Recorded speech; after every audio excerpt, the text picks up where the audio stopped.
Hello guys, আসসালামু আলাইকুম। আশা করি আপনারা সবাই ভালো আছেন। চলে আসলাম আজকে আরেকটি নতুন ভিডিও নিয়ে। আজকে আমরা গ্রামে কিভাবে ধান সিদ্ধ করি তা আপনাদের ভিডিওতে দেখাবো গাইস। কারণ অনেক জায়গায় এই ধান সিদ্ধ করে না, তারা সিদ্ধ না করে খায়। আমরা সৈয়দপুর জেলার মানুষ ধান সিদ্ধ করে খাই। আমরা আজকে বাড়িতে ধান সিদ্ধ করেছি গাইস, সেটা আপনাদের মাঝে তুলে ধরবো। দেখতে পাচ্ছেন দুই পাতিল ধান সিদ্ধ করে আমরা রেখে দিয়েছি এখানে গাইস। কত সুন্দর করে এই ধান আবার বাড়ির ছাদে আমরা দিয়ে শুকাবো।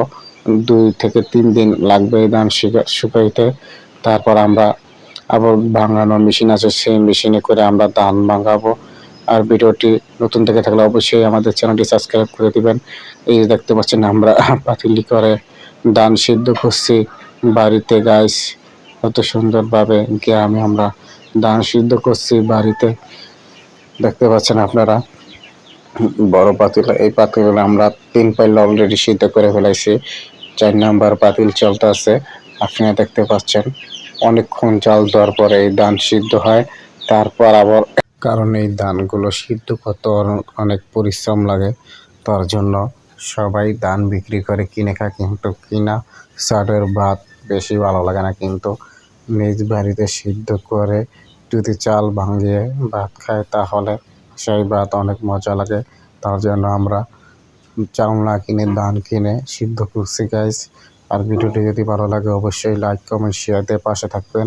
আর আমাদের চ্যানেলে নিত্য নতুন ভিডিও পেতে হলে অবশ্যই পাশে থাকার বেল আইকনকে অল বাটনে ক্লিক করে দিয়ে আমাদের ভিডিওটি এনজয় করবেন। সো গাইস, আজকে আমরা দেখতে পাচ্ছেন অনেক পরিশ্রম করে ধান সিদ্ধ করছি।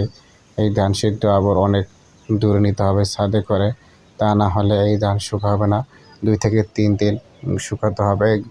তারপর এই ধানগুলো ভাঙার পরিপূর্ণ হবে, তারপর আমরা ভাঙতে পারবো মেশিনে দিয়ে। তারপরে ওই চাল থেকে আমরা ভাত খেতে পারবো গাইস। আর ভিডিওটি যদি ভালো লাগে অবশ্যই লাইক কমেন্ট শেয়ার দিয়ে পাশে থাকবেন।